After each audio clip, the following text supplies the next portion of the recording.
안녕하세요. 오늘도 사연 살롱을 찾아주셔서 감사합니다. 서울에 살고 있는 30대 여성이에요. 흔히들 안 좋은 남자랑 헤어진 뒤 더 좋은 남자를 만나는 상황을 두고 똥차 보내고 벤츠 탄다고 하잖아요. 그런 의미에서 저는 벤츠를 타게 된 파혼녀인 셈이에요. 그래도 한때는 결혼까지 꿈꿨던 사람이라서 어지간하면 좋게 끝내고 싶었는데 끝까지 선을 넘는 모습을 보고 이렇게 사연을 보내게 되었네요. 제가 파혼을 했다는 소식을 듣고 동창 중 하나가 이런 톡을 보냈더라고요. 야, 결혼 전에는 다들 예민해. 너만 그런 거 아니야. 네 얘랑 정도면 직업도 좋고 인물도 좋잖아. 게다가 시부모님이 재력가라서 나중에 유산도 듬뿍 받을 텐데 왜 파혼을 하냐? 그냥 대충 맞춰주고 살아. 여자 나이 32이면 똥값 되는 거 시간 문제야. 평소 친한 친구도 아니었고 다시 볼 일도 없는 애라서 단문도 않고 차단을 하긴 했는데요. 생각하면 생각할수록 화가 나더라고요. 남자가 집안에 돈 있고 직업 좋으면 여자는 네네 감사합니다 하고 받들고 살아야 하나요? 좋은 건 이유가 없어도 안 좋은 건 분명히 이유가 있는 법이잖아요. 제가 결혼 날짜까지 받아놓고 파혼하게 된 데는 그럴 만한 이유가 있는 건데 잘 알지도 못하면서 훈계질을 하니까 뚜껑이 확 열리더라고요. 그러면서도 한편으론 어떤 남자와 결혼을 해야 행복하게 살 수 있을지에 대해 고민하게 되었습니다. 제가 얘랑을 만나게 된 건 땡스타 DM 때문이었어요. 제가 키우고 있는 유기견 사진을 올렸는데 그걸 보고 얘랑이 DM을 보냈더라고요. 평소 자기도 유기견에 관심이 많다며 유기견 입양견으로 얘기를 나누고 싶다는 거예요. 그래서 얘랑의 땡스타 계정을 타고 도대체 어떤 인맥으로 나한테 왔을까 알아봤더니 제 친구 남편의 군대 동기더라고요. 친구를 통해 얘랑에 대해 알아본 결과 꽤 괜찮은 사람 같아서 DM에 답을 하게 됐고 그걸 계기로 직접 만나게 되었어요. 사실 큰 기대는 하지 않았는데 직접 만나보니 완전 호감형이더라고요. 저랑 관심사도 비슷하고 무엇보다 개를 좋아한다는 공통점이 있어서 금방 친해지게 되었죠. 그러다 유기견 봉사활동도 같이 다니게 되고 얘랑의 유기견 입양을 돕는 과정에서 많이 가까워져서 결국 사귀게 되었어요. 대기업 입사시험에도 합격했지만 상대적으로 자기 시간을 더 누릴 수 있는 공기업을 선택했던 얘랑은 축구, 농구도 잘하고 웨이크보드도 수준급일 만큼 만능 스포츠맨이었어요. 활동적인 성격만큼 주변에 친구도 많고 어디를 가든 환영받는 사람이었죠. 이전에 사귀던 남자친구는 인간관계에 폐쇄적인 사람이어서 제가 사람들 만나는 거에 견제를 받았던 터라 그와는 다른 얘랑의 모습에 더 호감이 갔던 것 같아요. 그래서 정말 짧은 기간에 푹 빠져버리게 되었죠. 연애를 한 3년 동안 단 한 번도 싸운 적이 없을 정도로 우리는 잘 맞았어요. 연애 중에 제가 1년 정도 해외 지사에 나가게 된 적이 있었는데 그때조차 얘랑은 저를 안심시켜 주었어요. 당연히 가야지. 자기한테 얼마나 좋은 기회인데. 1년? 길다고 보면 긴 시간이지만 막상 바쁘게 일하다 보면 금세 지나. 여자들은 군대 간 남자친구도 기다리는데 내가 널 고작 1년을 못 기다리겠어. 주말에 월차 껴서 내가 너 보러 가도 되고 여름 휴가 받아서 갈 테니까 너무 걱정 마. 그치만 나랑 떨어져 있는 동안 자기 마음이 변하면 어떡해. 눈에서 멀어진다고 마음에서도 멀어질 정도의 남자라면 끝내는 게 낫지 않겠어?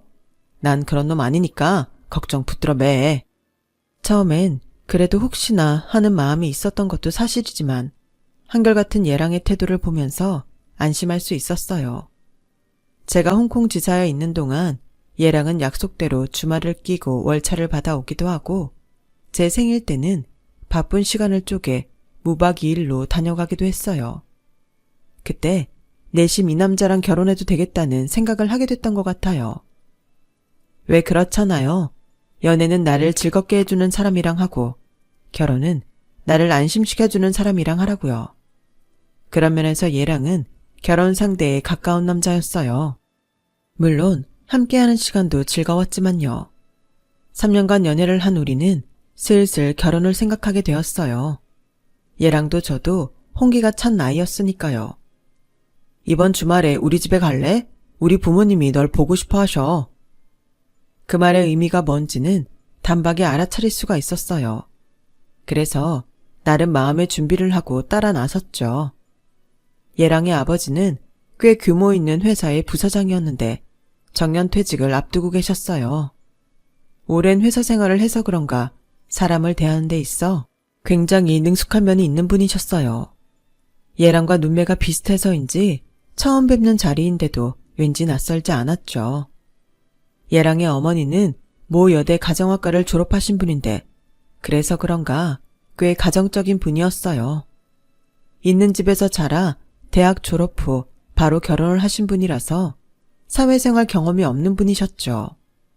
집을 꾸미고 요리하고 자식 교육만 담당해 오신 분이라 대화를 나누는 내내 약간의 벽이 느껴지기는 했어요. 그런 건 여자가 할 일은 아니잖니? 라는 말을 입에 달고 사시는 분이었거든요.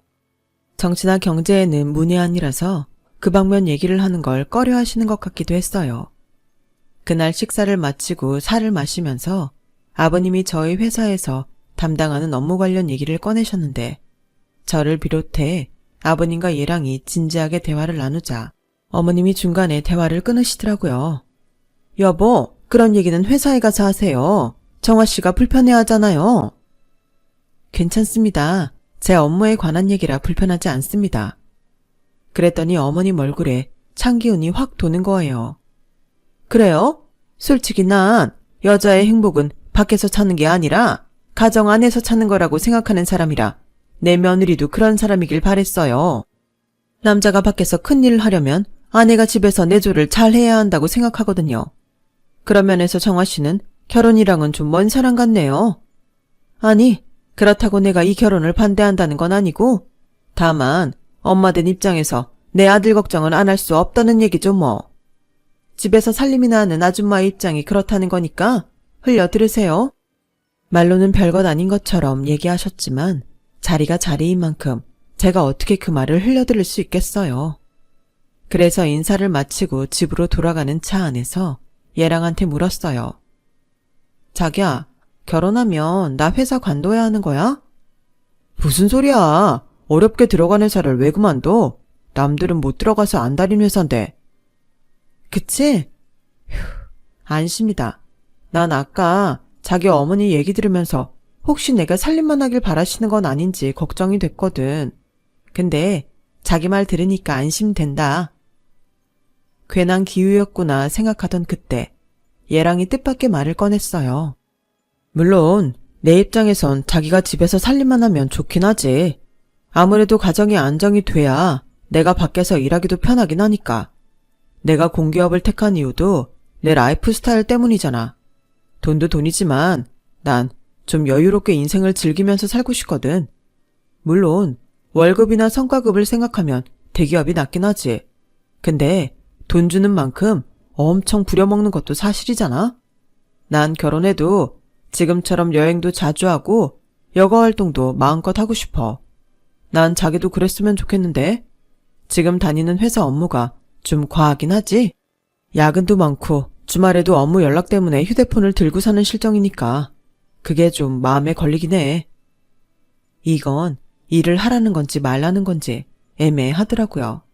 그래서 직장 동료한테 조언을 구했더니 단박에 그러더군요.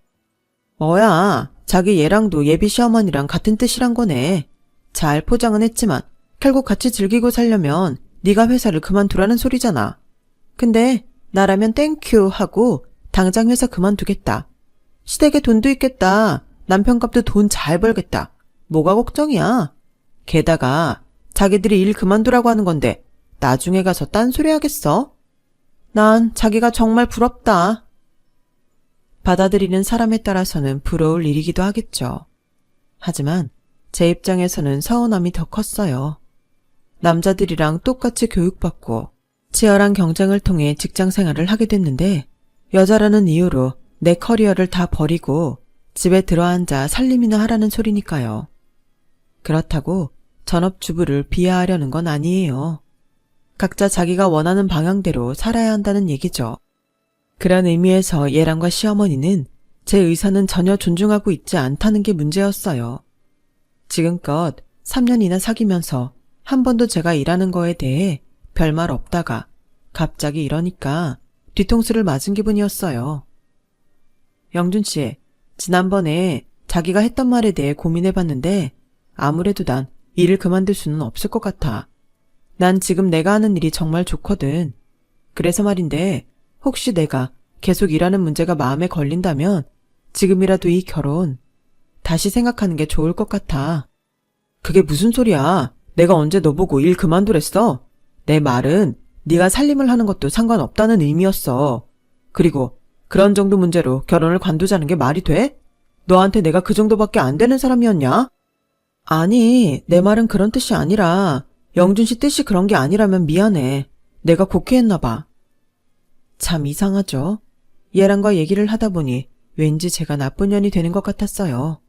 그래서 제가 먼저 사과를 하고 화해를 했어요. 하지만 찜찜한 마음은 내내 지울 수가 없었죠.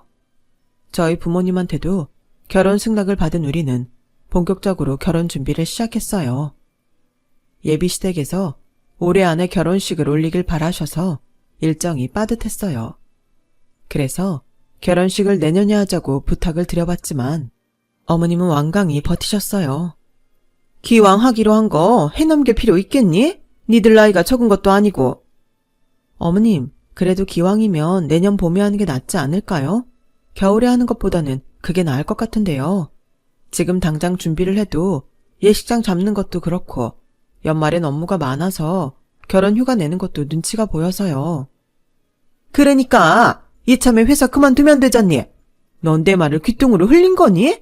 네 회사 일 때문에 결혼식을 미루자는 게 말이 되는 소리냐고? 괜히 불똥이 저한테 떨어지는 것 같아서 할 수 없이 어머님 뜻을 받아들였어요. 그리곤 N년차 직장인의 노하우를 발휘해 결혼 준비를 시작했어요. 결혼 예산을 잡고 미리 예약하는 항목과 천천히 준비해도 되는 항목을 나눠 스케줄표를 짰어요. 혹시나 차질이 생길 걸 대비해 플랜 B도 미리 대비해 두었죠. 마치 회사 업무처럼 기획서를 만들고 엑셀 파일도 작성했어요. 1년에 한 번뿐인 결혼을 이렇게 업무의 연장처럼 진행하게 될 줄은 몰랐지만 어쨌든 어떻게 가든 서울로만 가면 된다는 일념으로 달려들었죠. 그렇게 직장 업무와 더불어 결혼 준비까지 하느라 정신없이 지내던 어느 날 엄마한테 전화가 왔어요. 내가 너한테 이런 얘기를 하는 것도 민망하다만 그래도 네가 알아야 할 것 같아서 전화했다. 어렵게 말을 꺼낸 엄마의 얘기를 들어보니 상견례를 마친 시점부터 시어머니가 종종 저희 엄마가 아는 수혜점에 찾아오셨는데 얼마 전엔 카탈로그를 들고 찾아와서는 각종 물건들을 강매했던 모양이었어요. 말로는 아는 지인이 파는 물건인데 물건이 너무 좋아서 그런다며 고가의 그릇 세트부터 저희 집에는 필요도 없는 인테리어 제품까지 수천만 원에 달하는 물건들을 떠넘기신 거였죠. 사부인, 어차피 애들 결혼할 때 혼수 챙겨주실 거 아니에요? 이 물건 사서 혼수로 주시면 되는데 뭐가 걱정이세요? 그릇부터 장식장까지 다 수입품이라서 이런 건 현지가 아닌 이상 우리나라에서는 쉽게 구할 수 없는 것들이에요. 혼수로 가름할 수 있다는 말에 엄마는 제게 주려던 결혼 자금을 털어 물건을 구입하셨는데 얼마 전에 배송된 일부 물건을 받아보시곤 도저히 안 되겠다고 판단하신 거였어요. 물건 질이 너무 떨어지는 데다가 도저히 그 돈을 주고 살 물건들이 아니었거든요. 이건 누구한테 공짜로 주기도 뭐한 한심한 것들이었죠. 엄마, 그걸 왜 이제야 말하는 건데? 그래서 그 돈을 다 시어머니한테 줬어? 그럼 어떡하니? 선불로 줘야 한다고 그 자리에서 계좌이체 시키는 걸. 뭐? 현금 결제를 했다고? 2,500만 원이나 하는 큰 돈을? 그날 퇴근하자마자 불이 나게 엄마 가게로 달려간 저는 가게 한쪽에 쌓여있는 물건들을 보고는 열이 확 올랐어요. 그래요. 수입품은 수입품이었죠. 다만 예비 시어머니가 말했던 이태리 고급 수입품이 아닌 싸구려 중국산이라는 게 문제였죠. 거기다 마감도 엉망이고 심지어 그릇 세트에 그려진 그림은 너무 허접해서 웃음이 날 지경이었어요. 엄마, 이건 내가 어머님 만나서 해결할 테니까 엄만 신경 쓰지 마. 안 그래도 눈앞에 쌓인 일이 한가득인데 예비 시어머니가 벌인 말도 안 되는 일까지 처리하려니 머리가 지끈거렸어요. 아니, 다른 사람도 아니고 사돈한테 물건을 팔 때는 적어도 제품 상태는 확인했어야 하는 거 아닌가요? 그리고 자기 지인을 돕는 거라면서 왜 저희 집에 떠넘기냐고요? 생각할수록 화가 났지만 일단 예비 시어머니를 만나서 얘기를 들어보기로 했어요. 그래서 예비 시어머니한테 전화해서 저희 엄마한테 판 물건 때문에 직접 만나 얘기를 좀 하고 싶다고 했더니 바빠서 시간이 안 난다는 거예요. 그렇다고 물러설 수는 없어서 그럼 제가 얘랑과 함께 댁으로 찾아뵙겠다고 했죠. 그랬더니 그제야 시간을 내주더라고요. 어머님, 그 물건들 말인데요. 환불받고 싶어요. 제가 상태를 봤는데 하나같이 도저히 쓸 수 없는 것들이었어요. 들어서 아시겠지만 그 물품 대금은 저희 엄마가 제 혼수 장만할 때 쓰시려고 준비해둔 돈이거든요. 결혼식도 얼마 안 남았는데 저희도 혼수 준비는 해야 하잖아요. 그러니까 어머님이 지인분한테 말씀 좀 해주세요. 예, 누가 보면 내가 그 돈 떼어먹은 줄 알겠다? 내가 받은 거라곤 소개비조로 몇 푼 받은 게 전부야. 어머니 나도 피해자라고. 그런 물건이 올 줄 나라고 알았겠니? 좋은 물건이라니까 연결시켜준 것 뿐이라고.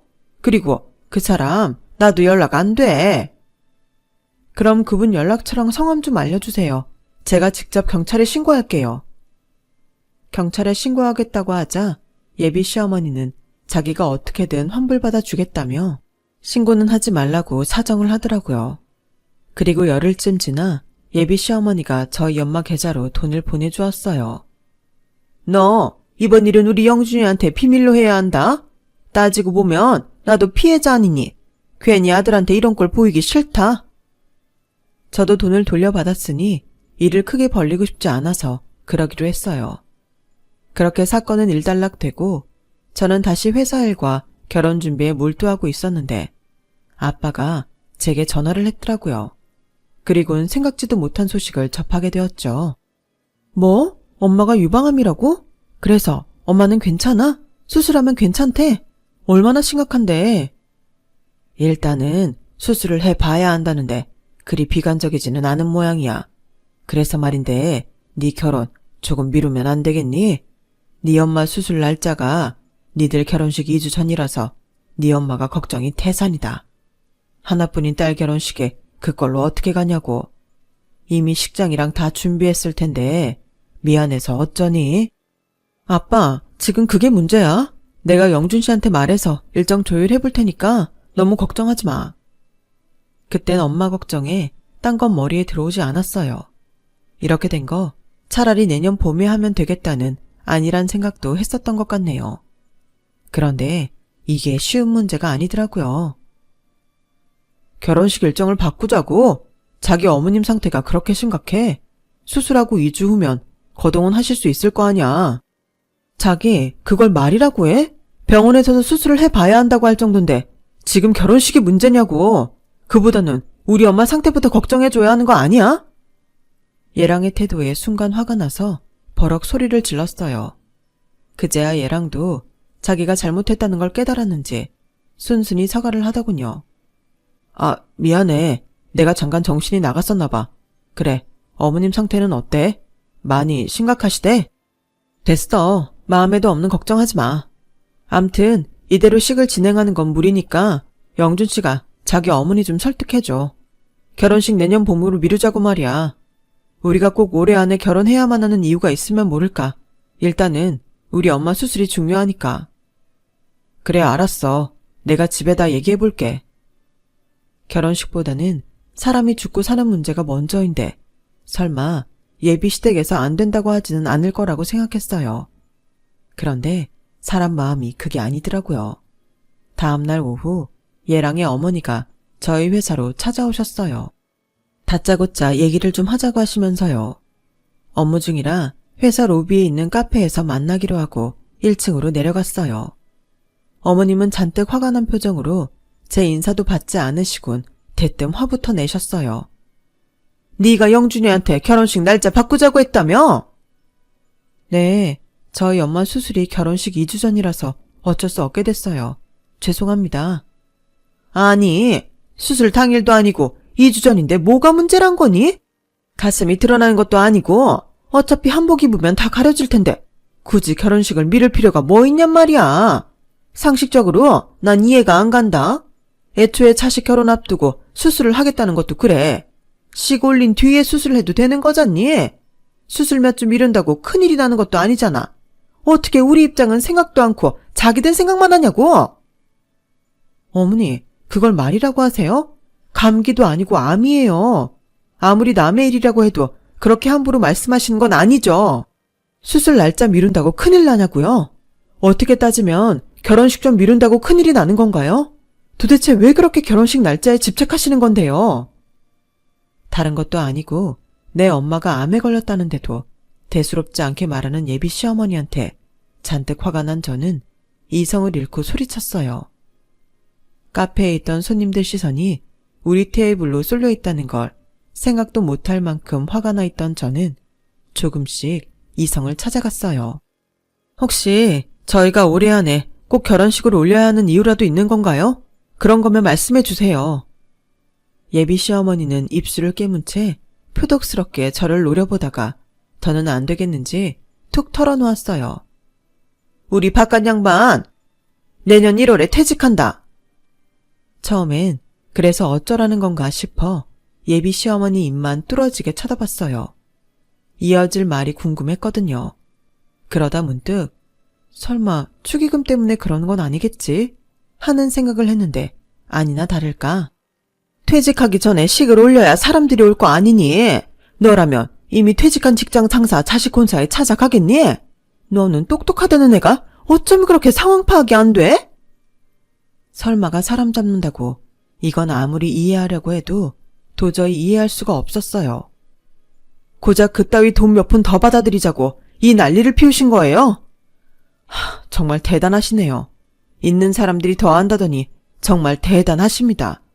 평소에 돈 많다고 그렇게 자랑하시더니 고작 돈 몇 푼에 인간 이하의 행동까지 서슴지 않으시고. 뭐? 너 지금 말 다 했니? 가진 것도 없는 주제에 언감생심 내 아들 노리는 것도 꼴 같지 않았는데 네가 아주 바닥을 보이는구나. 네가 이러고도 이 결혼 할 수 있을 것 같니? 어림도 없어. 이젠 네가 손이 발이 되게 빌어도 내가 이 결혼 막을 거니까. 별 그지 같은 게 다 사람 신경 긁고 있어. 예비 시어머니는 얼굴이 시뻘개지도록 화를 내고는 자리를 박차고 나갔어요. 사무실로 돌아와 자리에 앉자 그제야 현타가 오더라고요. 애초에 잘못 끼워진 단추를 어떻게든 만회해 보겠다고 노력했지만 결국 이런 결말을 맞게 되는구나 생각하니 그간 기울인 노력이 너무 아깝고 진작 끝내지 못한 채 미련함에 화가 났어요.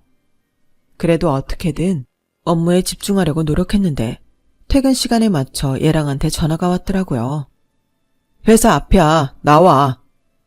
잔뜩 화가 난 목소리로 전화를 끊는 걸 봐서는 자기 엄마한테 낮에 있었던 일을 전해들은 모양이었어요. 차라리 잘 됐다 생각했죠. 입 아프게 떠들 필요가 없어졌으니까요. 그런데 사람은 이기적인 동물이라더니 그 말을 실감하게 되더라고요. 뭐? 자기 엄마가 그래? 내가 결혼식 날짜 안 바꿔주면 파혼하겠다고 성질을 냈다고? 와, 사람 정말 미치게 하시네. 내가 화를 낸 건 사실이야. 우리 엄마 수술보다 축의금 걷어들이는 게 더 중요하다고. 결혼식 연기 못한다고 하시는데 어떻게 화를 안 내? 그리고 파혼 얘기 꺼낸 건 내가 아니라 당신 엄마라고. 제가 자초지종을 설명하자 얘랑은 믿기지 않는다는 표정으로 말했어요. 설마 돈 때문에 우리 엄마가 결혼식 못 미루겠다고 하는 거야? 말도 안 돼. 너도 알잖아. 우리 부모님 돈이라면 차고 넘치게 가진 분이라는 거. 그보다 혹시 네가 우리 엄마한테 뭐 잘못한 게 있는 건 아니고? 그러지 않고서야 우리 엄마가 이런 일에 고집을 부리실 이유가 없잖아. 남자들은 자기 부모를 정말 모르는 모양이에요. 그래서 일전에 있었던 물건 강매 일들까지 죄다 말해주었어요. 자기 엄마가 얼마나 돈에 벌벌 떠는 사람인지 좀 알라는 의도였죠. 그 말을 들은 얘랑은 얼굴이 벌겋게 달아올라서는 아무 말도 못했어요. 그리고 일이 이렇게 된 이상 우리 결혼은 힘들 것 같아. 나도 우리 부모님도 이번 일로 자기랑 자기 부모님한테 많이 실망했거든. 아마 모르긴 해도 자기 어머니도 날 며느리로 드리고 싶지 않으실 거야. 그러니 영준 씨한테 그런 거짓말까지 하셨겠지. 그러니까 이쯤에서 정리하자. 미리 예약한 것들은 내가 취소할게. 예약금 걸어놓은 건 내가 자기 계좌로 붙여줄게. 얘랑은 이렇게 끝낼 수 없다고 끝까지 저를 붙잡았지만 이미 마음이 떠난 이상 저도 물러설 수만은 없었어요. 그리고 그때는 제 결혼보다는 엄마가 더 걱정이기도 했고요. 그렇게 파혼을 하고 엄마 수술을 앞둔 어느 날, 주말이라 제가 엄마 병실에 붙어 있었는데 누가 복도에서 고래고래 소리를 치는 소리가 들리더라고요. 나가보니 예비 시어머니였어요. 예비 시어머니는 저를 보자마자 달려와서는 제 머리채를 잡곤 욕설을 퍼부었어요. 이년아, 너 때문에 생떼 같은 내 아들 다 죽게 생겼다. 이제 어쩔 거냐? 이거 놓으세요. 제가 뭘 잘못했다고 이러는 거예요? 저는 예비 시어머니 손을 뿌리치며 말했어요. 몰라서 묻냐? 네가 내 아들 꼬셔서 정신 못 차리게 해놓고 날 아주 돈에 미쳐서 아들 혼자 말아먹은 애미로 만들어선 파혼했잖아. 그게 제 탓인가요? 어머님이 돈 욕심에 아들 결혼 파토 낸 건 사실이잖아요. 아버님 퇴직 전에 축의금 걷어들여야 한다고 저희 엄마 암 수술 날짜까지 바꾸라고 말도 안 되는 고집 부렸던 거 기억 안 나요? 그뿐인가요? 어머님이 도박으로 날린 돈 메우려고 저희 집에 싸구려 물건 강매했던 것도 사실이잖아요. 어머님이 나서서 아들 혼자 망치고 우리 사이 끝내놓으신 것도 모자라 이 난리까지 피우세요. 한때 시어머니를 모실 뻔한 분이라 어지간하면 참아드리려고 했는데 저도 더는 안 되겠네요. 당장 사과하지 않으면 폭행으로 고소할 거예요. 뭐라고? 나보고 사과를 하라고? 웃기지 마라 이년아. 사과는 네가 해야지. 당장 가서 내 아들한테 사과해라 이년아. 예비 시어머니는 악착같이 손을 뻗어 제 머리채를 다시 잡으려고 했어요. 그런데 그때였어요. 저희 엄마랑 같은 병실을 쓰시는 환자분 아들이 달려와 저한테서 예비 시어머니를 떼어냈어요. 그러자 예비 시어머니는 그 남자를 보고는 기가 막히다는 듯이 웃더라고요. 하! 인연이 남자가 있어서 내 아들을 버린 거였구나. 지 엄마 암 걸렸다고 결혼 날짜 미루자더니 남자가 생겨서 저울질 하라던 거였어. 너 인연 오늘 내 손에 한번 죽어봐라. 예비 시어머니는 눈이 뒤집혀서 제 뺨을 치려고 손을 뻗었는데 그 과정에 환자분 아들이 대신 맞게 되었어요. 그 과정에 예비 시어머니 손톱에 걸려 얼굴에 상처가 나고 말았죠. 상황이 이쯤 되자 저도 더는 참을 수가 없어서 경찰에 신고를 했어요. 그랬더니 더 길길이 날뛰더라고요. 그러자 환자분 아들이 나서서 한마디 했어요. 이보세요 아주머니. 지금 여기서 하신 행동 본인이 직접 책임져야 할 겁니다. 병원 CCTV도 있고 저도 증인이 될 테니 나중에 딴소리 하지 말란 얘기입니다. 그리고 환자분 따님 혹시 제 도움이 필요하면 연락 주세요. 남자는 제게 명함을 건네주었어요. 명함을 보니 유명 로펌에 소속된 변호사더라고요. 그 일이 있고 얼마 뒤 저는 환자분 아들인 변호사의 도움을 받아 예비 시어머니 앞으로 접근 금지 신청을 했어요. 그리고 예랑을 통해 앞으로 이런 일이 재발하지 않도록 하겠다는 약속을 받았어요. 예비 시아버지께서는 당신 아내 때문에 파혼을 하게 된 점과 이번 일에 대해 사과하시면서 약간의 위자료를 건네셨어요. 몇 번이나 거절을 했지만 극구 받아달라고 고개를 숙이셔서 받아들이게 되었죠. 얼마 뒤 엄마는 수술을 받으셨고 수술 결과가 좋아서 현재는 퇴원해 재활운동을 시작하셨어요. 아, 그리고 이번에 엄마 간병을 하면서 옆 침상의 환자분 아들과 가까워지게 되었어요. 저 때문에 예비 시어머니 손톱에 긁힌 상처를 치료해 주느라 휴게실에서 몇 번 얘기를 나눴는데 그걸 계기로 친해졌거든요. 아직은 제가 파혼한 지 얼마 안 돼서 사귈 마음이 없다고 하자 기다리겠다며 그때까지는 남사친으로 제 옆에 있겠다고 하더군요. 덕분에 법률 도움도 받고 지금은 퇴근 후 종종 만나 술잔을 기울이는 사이로 지내고 있습니다. 저희 부모님은 하루빨리 우리 둘 사이에 진전이 있기를 바라시지만요. 그거야 뭐 인연이 된다면 그렇게 되는 거겠죠. 한 번의 뼈아픈 실패가 있었기 때문에 이번에는 조금 더 조심스럽게 시작하고 싶네요. 지금까지 제 이야기 들어주셔서 감사합니다. 항상 건강하시고 평안하세요. 여러분, 사연 댓글에 응원과 현명한 조언 부탁드려요. 좋아요와 구독은 저에게 큰 힘이 됩니다. 오늘도 좋은 일 가득하세요.